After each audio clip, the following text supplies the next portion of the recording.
Hello दोस्तों, welcome to road to IIT. और आज हम लोग बहुत ही इम्पोर्टेंट चीज़ के बारे में बात करने वाले हैं, मोशन इन स्ट्रेट लाइन। ठीक है। इस पे से जे डबल ई नीट उसमें इतने सारे क्वेश्चंस बने हुए हैं कि जो आप सोच नहीं सकते। जैसे हम प्रीवियस क्वेश्चन सॉल्व करेंगे तब आपको पता चलता जाएगा कि how much important this chapter is. ठीक है। तो स्टार्ट करते हैं आज का हमारा टॉपिक, विच इज़ जो मैंने आपको बताया कि मोशन इन स्ट्रेट लाइन। ठीक है। Motion in straight line. ठीक है। पहली चीज तो समझते हैं कि क्या बोलना चाह रहा है motion in straight line. Straight line का मतलब क्या है कि लेट्स अज्यूम कि ये पाथ है। This is nothing but a straight line. ये इस तरह से हो सकता है, ये इस तरह से हो सकता है, ये इस तरह से हो सकता है, ये इस तरह से हो सकता है, ये किसी भी तरह से हो सकता है। ठीक है। यहाँ पे हॉरिजॉन्टल वर्टिकल की बात नहीं हो रही है, यहाँ पे सिर्फ बात हो रही है स्ट्रेट लाइन की बात। तो स्ट्रेट लाइन किसी भी तरह से हो सकती है, हम हर तरह से पढ़ेंगे। किसी भी तरह की स्ट्रेट लाइन हो सकती है, तो यहाँ पे स्ट्रेट लाइन की बात हो रही है। स्ट्रेट लाइन का मीनिंग क्या है? स्ट्रेट लाइन का मीनिंग यही है कि when a particle is constrain to move on on a straight line, the description become fairly simple. हम ये पढ़ते क्यों है कि जब पार्टिकल को हम एक ही लाइन में मूव करवाते हैं, ठीक है, लाइक दिस, एक ही लाइन में मूव हो रहा है, तो जो डिस्क्रिप्शन है इसका, कैलकुलेशन है, वो बहुत सिंपल हो जाता है। ठीक है। तो इसीलिए हम इसको पढ़ते हैं। ये पहली एक समझना पड़ेगा कि हम इसको पढ़ते क्यों हैं। दूसरी चीज कि हम जो चलते हैं रास्ते पे, हम बाइक चलाते हैं, हम कार चलाते हैं, वो सब एक स्ट्रेट लाइन में ही होता है। मोस्ट प्रोबेबली हर बार स्ट्रेट लाइन में होता है। ठीक है। मोस्टली स्ट्रेट लाइन होता है, कभी कभी वो कर्व भी होता है। लेकिन हम अगर हम कभी मुड़ रहे हैं, फिर कभी स्ट्रेट जा रहे हैं, तो हम उसे एक स्ट्रेट लाइन की तरह ही लेते हैं। उसे बार बार बीच में अगर हम 50 बार मुड़ रहे हैं, 50 बार स्ट्रेट हो रहे हैं, तो उसे हम इतना छोटा छोटा पार्ट में डिवाइड करके उसका कैलकुलेशन करना बहुत ही टफ हो जाता है। इसीलिए हम बहुत ही ज़्यादा फिजिक्स में हमेशा हम बहुत ज़्यादा एजम्पशन करते हैं। ठीक है। तो अगर आप फिजिक्स से समझना चाहते हो तो आपको हमेशा अजम्पशंस पे ध्यान रखना पड़ेगा, क्योंकि अजम्पशंस एक आइडियल सिचुएशंस होती है, रियलिस्टिक वे में कुछ डिफरेंट होता है। ये एक चीज़ हो गई। ठीक है। अभी हम जो बात करेंगे उसमें हम हॉरिजॉन्टल बात करेंगे कि एक्स एक्सिस पे ही हमारा जो है हर चीज मूव हो रही है। ठीक है। एक्स एक्सिस पे मूव हो रही है और वो स्टार्ट हो रहा है कहाँ से? यहाँ पे T is equal to zero से। ये थोड़े कुछ अजम्पशन है। और जनरली क्या होता है कि ये जो पार्ट है, ये क्या होता है पता है आपका? ये होता है ओरिजिन। इसको हम ओरिजिन ओरिजिन जो ओ होता है उसको ही हम लेते हैं, 0,0 को ही हम लेते हैं, और फिर हम आगे बढ़ते जाते हैं। अब आगे वाले जो लास्ट लेक्चर था उसमें मैंने आपको एक चीज बताई थी कि हम v को लिखते हैं, v को हम लिखते हैं ds बाई डी टी, मतलब कि फर्स्ट डेरिवेटिव ऑफ डिस्प्लेसमेंट। और एक्सेलरेशन को लिखते हैं dv by D T, first derivative of velocity, and second derivative of displacement D two S by D T square. ये दोनों तरीके से हम लिख सकते हैं है। ये मैंने आपको बताया था। फिर मैंने आपको ये भी बताया था कि अगर if the velocity and the acceleration both are positive, that means the speed is increasing। कि मैंने आपको एक एग्जांपल के साथ बताया था कि अगर वेलोसिटी बढ़ती जा रही है, ठीक है, वेलोसिटी पॉजिटिव है और वेलोसिटी बढ़ती जा रही है, तो उसका मतलब एक्सेलरेशन पॉजिटिव है। ठीक है। ये मैंने आपको बताया था। And when the speed is decreasing, मैंने उसको बताया था कि वो एक्सेलरेशन नहीं कर रहा है, एक्सेलरेशन नेगेटिव है। एक्सेलरेशन जब नेगेटिव होता है, एक्सेलरेशन जब नेगेटिव होता है तब हम उसे कहते हैं डी एक्सेलरेशन, या फिर डी एक्सलरेशन भी हम उसे कहते हैं। ठीक है। वो आगे आएगा जब मैं आपको समझाऊंगा, जब हम ब्रेक लगाते हैं तब ये चीज़ मालूम होती है। ठीक है। अभी उसके बारे में बात नहीं, ये सब हमने डिस्कशन किया था। हाँ। तो अभी का हमारा क्या पॉइंट है कि मोशन इन स्ट्रेट लाइन। तो उसके इक्वेशंस कैसे कैसे फॉर्म करना है मैं आपको समझा रहा हूँ। Motion with a constant acceleration, motion with constant a, a मतलब कि एक्सलरेशन। ठीक है।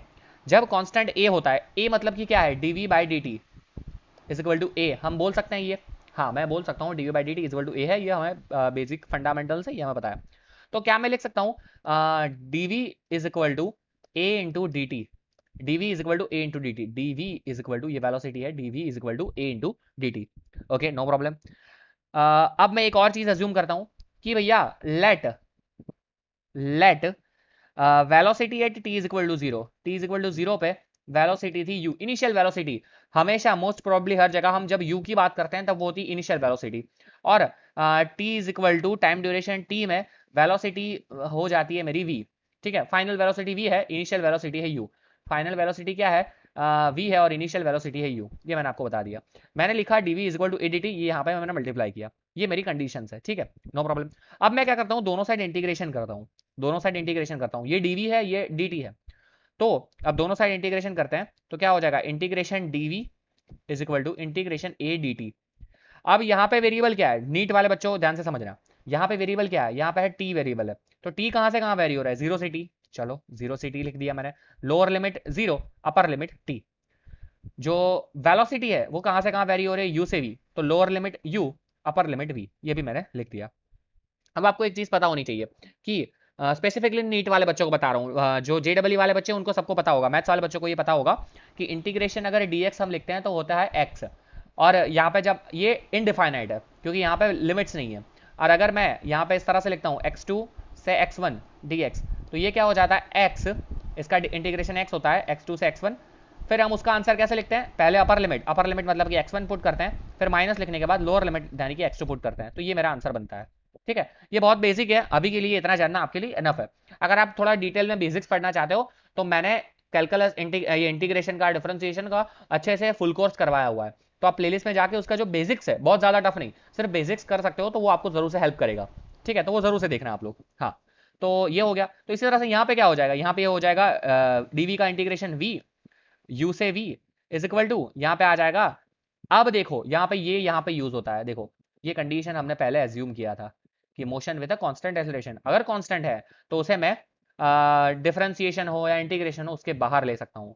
तो a यहाँ पे बाहर आ जाएगा, अंदर क्या बचेगा, 0 टू टी dt, तो ये हो जाएगा a, यहाँ पे आ जाएगा t, ये हो जाएगा 0 टू t।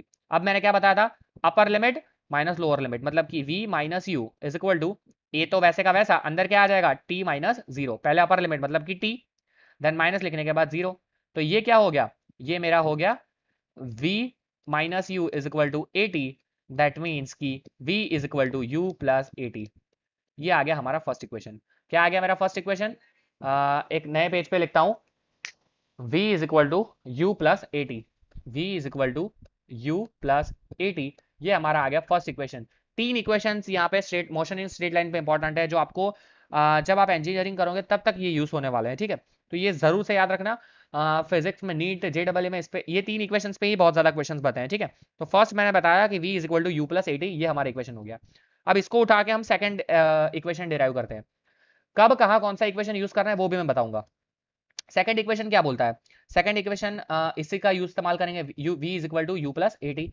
अब v को मैं क्या लिख सकता हूँ, v को मैं लिख सकता हूँ dx बाई डी टी। हाँ, x मैंने लिया है यहाँ पे, आप x बोलो या s बोलो कुछ फर्क नहीं पड़ता। x यहाँ पे क्या है, x है यहाँ पे डिस्प्लेसमेंट, लिख लेता हूँ मैं, x है यहाँ पे डिस्प्लेसमेंट। ठीक है, आप x बोलो या s बोलो, हर जगह हर एक बुक में डिफरेंट लिखा होता है, मैंने यहाँ पे x लिया है क्योंकि एच सी वर्मा में x लिखा है, मैं एच सी वर्मा को फॉलो करता हूँ। तो ये हो गया u प्लस ए टी।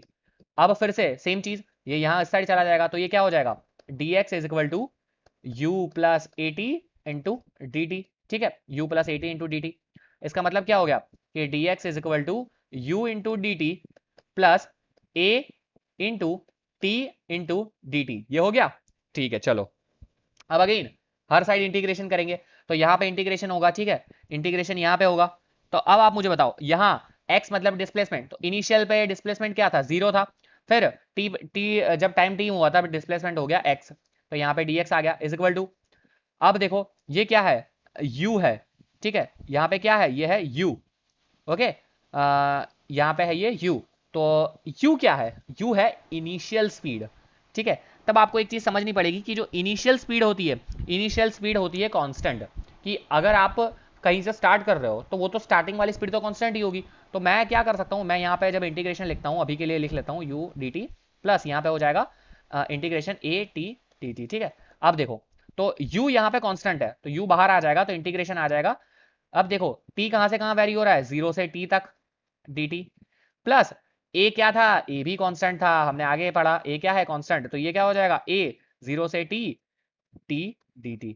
ध्यान से समझना, u क्यों कांस्टेंट लिया, आप सब अब जस्ट एक चीज अज्यूम करो कि मैं यहाँ, ये मेरा घर है, मैं घर से बाहर निकल रहा हूँ, तो मैं अगर बाइक लेके निकल रहा हूँ या कुछ भी चीज लेकर, अगर मेरी बाइक स्टार्टिंग में रेस्ट पे थी तो बाइक की स्पीड क्या थी, जीरो थी, तो वो कांस्टेंट है। अगर मैं सपोज के मैं यहाँ से यहाँ एक रास्ते पे जा रहा था, ठीक है, और मैंने इंटरवल यहाँ तक पहुंचा, मैं यहाँ तक, यहाँ पे मेरी थी 10 किलोमीटर, और मैं ये आगे वाला पूरा भूल गया। ठीक है, ये आगे वाला मैं पूरा भूल गया, और अब मुझे इसके बीच में ही फाइंड करना है, तो अब मेरी इनिशियल स्पीड क्या हो जाएगी, मेरी स्पीड 10 हो जाएगी ना। तो इनिशियल स्पीड हमेशा कांस्टेंट होती है, इसीलिए हमने इनिशियल स्पीड क्या ली है, इनिशियल स्पीड हमने ली है कांस्टेंट। क्या लिया हमने? कांस्टेंट। ठीक है, तो आई होप सबको ये चीज भी क्लियर हो चुकी होगी। इनिशियल स्पीड हमने ली है कांस्टेंट। तो यहाँ क्या हो गया, यहाँ पे अगेन ये हो जाएगा यहाँ से इस तरह से x इंटीग्रेशन 0 से x, फिर यहाँ पे u कांस्टेंट था, dt का इंटीग्रेशन यहाँ पे हो जाएगा t, 0 से t पे लिमिट आएगी, प्लस a t dt का इंटीग्रेशन क्या होगा? t dt का इंटीग्रेशन होगा t स्क्वायर बाय 2, 0 से t। अब ये कैसे होगा ये भी मैं आपको समझा देता हूँ। अगर आप पूरा डिटेल में समझना चाहते हो तो जरूर से मेरा कोर्स देखिएगा। अब देखो, आप समझा देता हूँ मैं आपको कि अगर कहीं पे x dx है तो हम इसको लिख सकते हैं, यहाँ पे पावर क्या है? यहाँ पावर है 1, मतलब कि पावर है 1, तो हम लिख सकते हैं x 1 + 1 डिवाइडेड बाय 1 + 1, पावर में एक increase divided by 1 plus power, तो यहाँ पे क्या हो जाएगा? x square by 2 plus c मतलब कि कांस्टेंट। जनरल बात करूं तो x raise to n dx लिखता हूं मैं, ठीक है, कोई भी पावर हो सकती है, तो उसका इंटीग्रेशन क्या होगा? x raise to n + 1 divided by n + 1 plus c। ये इसका जनरलाइज इक्वेशन मैंने बता दिया आपको। ठीक है, आई होप सबको ये समझ में आ गया होगा। ओके, तो इसी तरह से मैंने यहाँ पे क्या लिखा? t स्क्वायर बाय 2, क्योंकि t dt था तो एक पावर ऊपर जाएगी, 1 + 1 दैट इज 2, नीचे आ जाएगा 1 + 1 दैट इज 2, तो t स्क्वायर बाय 2 हो गया। अब मैं यहाँ पे अपर माइनस लोअर पुट करूंगा, तो ये क्या होगा? अपर माइनस लोअर मतलब कि x - 0, तो क्या आ जाएगा? तो आ जाएगा मेरे लिए x इज इक्वल टू, दूसरा क्या आ गया मेरे लिए? u t - 0 मतलब कि t, तो ये आ जाएगा ut प्लस यहाँ पे देखो a t स्क्वायर, पहले t पुट करूंगा तो t स्क्वायर बाय 2, -0 पुट करूंगा तो 0, तो ये आ जाएगा a t square by 2। x is equal to ut plus half A T square, इस तरह से ऐसे बोलते हैं, x is equal to U T plus half A T square, x is equal to U T plus half A T square, x is equal to U T plus half A T square. ये हो गया मेरा equation number 2। ठीक है, okay, no problem at all. अब एक third equation और derive करते हैं। वो कैसे करते हैं? वो भी इसी का इस्तेमाल करके, यही इक्वेशन का इस्तेमाल करके हम करेंगे। ठीक है, ये क्या इक्वेशन था फिर से बताओ? जो पहला हमने डिराइव किया था, v is equal to U plus A into T, ये हमारा पहला इक्वेशन था।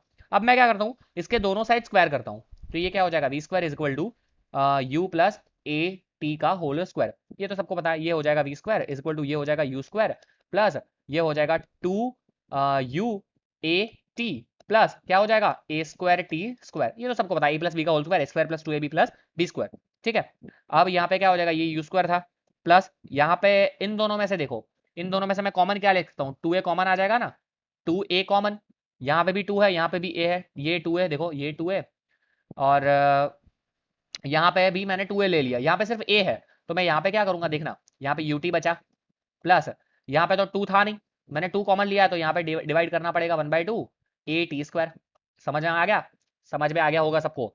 मैंने 2a कॉमन लिया। अब देखो, अगर मैं मल्टीप्लाई करता हूँ तो ये क्या हो जाएगा? 2a ut 2ut आ गया, और यहाँ पे अगर 2 मल्टीप्लाई करता हूँ तो 2 कैंसल, a इंटू ए मतलब a स्क्वायर टी स्क्वायर आ गया। ठीक है, अब आप मुझे बताओ, u स्क्वायर प्लस 2a, ये क्या था? ut plus half A T square, अभी अभी हमने देखा ut plus half A T square क्या था? x था, तो ये क्या हो जाएगा? x। तो हमारा थर्ड इक्वेशन क्या हो गया? V square is equal to U square plus 2a x। क्या हो गया हमारा इक्वेशन? हमारा थर्ड इक्वेशन हो गया V square is equal to U square plus 2a x। ये हमारा हो गया थर्ड नंबर का इक्वेशन। ठीक है, ये बहुत ही इंपॉर्टेंट इक्वेशन है। इसे कहते हैं ये कहाँ पे यूज होंगे आपके? जब इक्वेशन होगा हमारा, मोशन होगा स्ट्रेट लाइन, यहाँ पे साइड में लिखता हूं मैं डिफरेंट कलर से, मोशन इन स्ट्रेट लाइन। ठीक है, और कंडीशन क्या ली थी हमने? हमने लिया था एक्सेलरेशन इज कांस्टेंट। ये याद रखना हमेशा, एक्सेलरेशन क्या लिया था हमने? कांस्टेंट लिया था। तब यही तीन इक्वेशन इस्तेमाल होंगे, v is equal to U plus A T, X is equal to U T plus half A T square, and V square is equal to U square plus 2ax। अब आप बोल रहे हो कि सर तीन equation find करने की क्या जरूरत थी? इसीलिए क्योंकि ये इजी है, ये तीन इक्वेशन याद रखने में बहुत इजी है। ठीक है, आप 5 बार लिखोगे आपको याद रह जाएंगे, आप प्रैक्टिस करोगे आपको पूरी जिंदगी याद रहेंगे।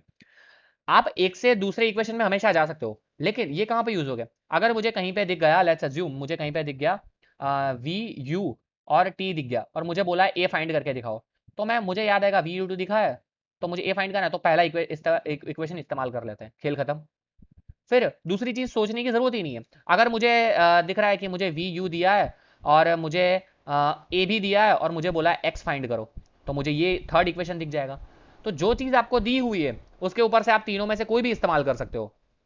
ठीक है, अगर वी यू टी ए के बीच में खेलना है तो फर्स्ट वाला, वी यू ए एक्स के बीच में खेलना है तो सेकंड वाला, और वी यू v तो नहीं है इसमें, चलो इसमें तो सिर्फ u है, मतलब इनिशियल वेलोसिटी t x और a के बीच में खेलना है तो सेकंड वाला। तो जिस तरह से आपको खेलना है आप इस तरह से तीनों का इस्तेमाल करके खेल सकते हो, ठीक है। और ये बहुत कॉम्प्लिकेटेड नहीं है, अगर आप जैसे जैसे 2-3 क्वेश्चन सॉल्व करोगे आपको पूरा चीज एकदम क्लियर होता जाएगा, ठीक है। एक और चीज कि यहाँ पे वेलोसिटी, इनिशियल वेलोसिटी समझ लो, the quantities u v and a may take positive और negative values depending on the conditions, ठीक है। यहाँ पे कोई भी चीज कुछ भी वैल्यू ले सकती है, खास करके वी यू ए ले सकता है। t जो टाइम है वो कभी नेगेटिव नहीं हो सकता, वो तो सबको पता होना चाहिए, ठीक है। x भी पॉजिटिव हो सकता है, तो यहाँ पे क्या होगा कि v u a x can be positive और नेगेटिव, ठीक है। ये पॉजिटिव या नेगेटिव कोई भी हो सकते हैं depending on condition, various condition में वेरियस वैल्यूज हो सकती है। लेकिन टी टाइम तो कभी पॉजिटिव नेगेटिव, सॉरी टाइम कभी नेगेटिव नहीं होगा, वो हमेशा पॉजिटिव ही होगा। तो ये हमें एक ध्यान रखना है, ठीक है। तो तीन इक्वेशंस अगेन लास्ट रिवीजन करवा देता हूं, फिर से बोल देता हूं मैं। v is equal to U plus A T, x is equal to U T plus half A T square, and v square is equal to U square plus two A X. अब एक और चीज बता दूं, कई जगह most of the places में v u a t तो यही लिखा होता है, लेकिन x की जगह बहुत सारी जगह पे s लिखा होता है, d लिखा होता है, ठीक है। तो कंफ्यूजन बिल्कुल नहीं करना है, ठीक है, कंफ्यूजन नहीं होना चाहिए। कई जगह पे ये जो इक्वेशन है इसको ये लोग लिखते हैं V square minus U square is equal to 2x, मतलब इसको उस साइड जाके भी लिखते हैं, ठीक है। तो हर एक बुक वाले का अपने अपने तरह से डिफरेंट तरीका होता है लिखने का। तो आपको कंफ्यूज नहीं होना है, आपको एक चीज पता होनी चाहिए कि मोस्ट ऑफ द बुक में एस डी और एक्स से ही डिनोट करते हैं, किसको किसको डिनोट करते हैं, डिस्प्लेसमेंट को, डिस्प्लेसमेंट को इससे डिनोट करते हैं। v को फाइनल वेलोसिटी, u को इनिशियल वेलोसिटी, a को एक्सेलरेशन और t को टाइम से डिनोट करते हैं। ये थोड़ा बेसिक आइडिया आपको होना चाहिए, उसमें कोई दिक्कत की घबराने की बात नहीं, क्योंकि आप वेरियस बुक रेफर करोगे तो उसमें हर एक चीज डिफरेंट होती है, लेकिन फॉर्मूलाज हमेशा सेम रहेंगे, ठीक है। ये तीन फॉर्मूला रहेंगे, कब कब यूज होंगे ये, जब मोशन इन स्ट्रेट लाइन होगा और एक्सेलरेशन क्या होगा, कांस्टेंट। आई होप सबको ये समझ में आ गया होगा। अब नेक्स्ट लेक्चर से हम लोग 4 से 5 लेक्चर हम लोग प्रीवियस क्वेश्चन देखेंगे, नीट और जेडबल के प्रीवियस क्वेश्चन देखेंगे, क्योंकि काफी थियरी हमने कवर अप कर दी है। तो अब हम प्रीवियस क्वेश्चन पे जाएंगे, वो बहुत इंपॉर्टेंट है, तो जरूर से लेक्चर अटेंड करना। तो that's it for this video guys, thank you for watching this video. अगर वीडियो पसंद आया तो जरूर से लाइक करिए, शेयर करिए। भैया आप नीट के आपके जो फ्रेंड्स हैं जो बायोलॉजी पढ़ रहे हैं उनके साथ भी ये वीडियो शेयर कर सकते हो, जरूर से कमेंट करिए कोई भी दिक्कत हो तो। और आप हमें हमारे ईमेल एड्रेस road2it12@gmail.com पे भी ईमेल कर सकते हैं। चलिए मिलते हैं नेक्स्ट लेक्चर में, तब तक के लिए धन्यवाद।